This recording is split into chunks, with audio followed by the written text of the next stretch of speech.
Hello guys, welcome to Pronouncist, your pronunciation guide. Today we will learn how to pronounce the word shown on the screen, STUART.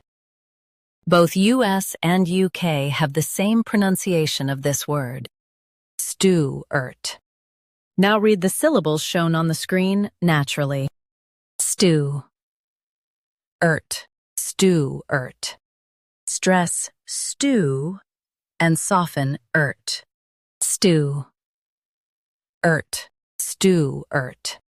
Stress stew and soften stew,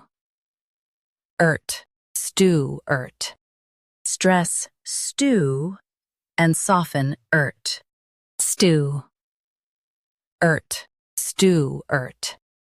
Practice repeatedly and you'll soon be able to say this word perfectly.